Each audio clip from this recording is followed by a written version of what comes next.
नमस्कार, आप देख रहे हैं पंजाब केसरी टीवी और मैं हूं आपके साथ अंकित राय।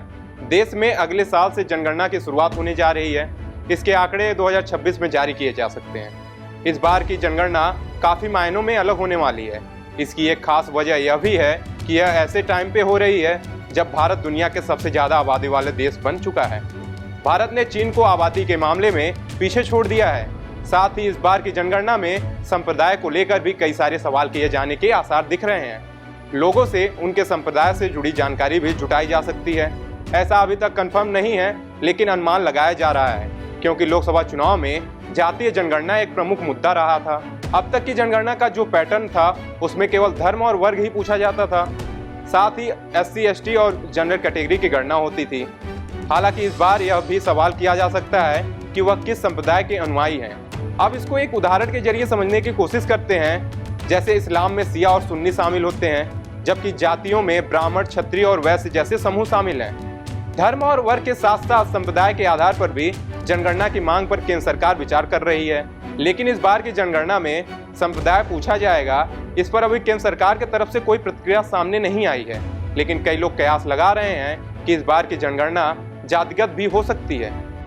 2011 के जनगणना के आंकड़े क्या कहते हैं? जनगणना के आंकड़ों से देश की धार्मिक जनसंख्या के बारे में भी डेटा इकट्ठा किया जा सकेगा। 2011 की जनगणना के आंकड़ों पर गौर करें तो देश में सबसे ज्यादा आबादी हिंदुओं की थी। यह आबादी 79.8% थी। मुस्लिमों की आबादी 14.2% थी। 2.3% ईसाई, 1.7% सिख थे। जनगणना में संप्रदाय का मतलब है कि वह शख्स किस धार्मिक और सांस्कृतिक समूह से संबंध रखता है। देश में ऐसा पहली बार होने जा रहा है जब जनगणना के आंकड़े डिजिटल तरीके से एकत्र किए जाएंगे। इसके लिए एक खास तरीके का पोर्टल बनाया गया है। बता दें कि कई राजनीतिक और सामाजिक संगठनों ने संप्रदाय के आधार पर जनगणना कराए जाने की मांग की है। मीडिया रिपोर्ट के मुताबिक संप्रदाय के आंकड़े ज्यादा सही पॉलिसी बनाने में काफी सहायक साबित हो सकते हैं। चलिए आगे जानते हैं कि जनगणना का अब चक्र क्या होगा। जनगणना के चक्र में होगा परिवर्तन।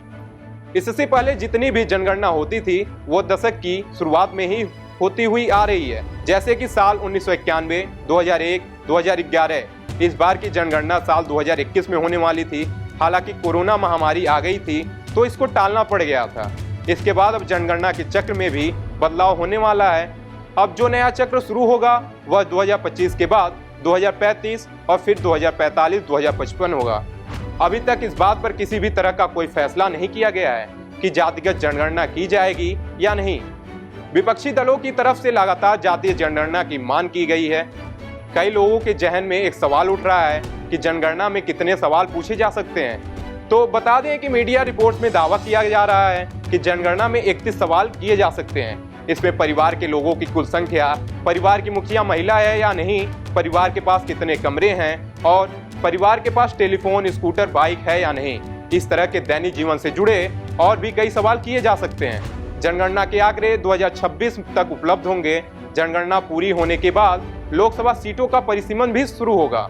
परिसीमन की प्रक्रिया 2028 तक पूरी होने की उम्मीद है। भारत की जनगणना हर दशक में दर्ज की जाती है।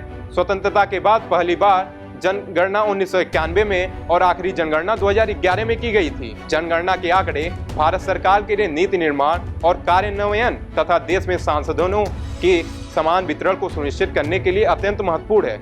2011 के बाद फिर एक बार 2025 में जनगणना होने जा रही है। अब देखना होगा जनगणना जातीय के आधार पर होती है या नहीं, ये तो आने वाला वक्त ही बताएगा।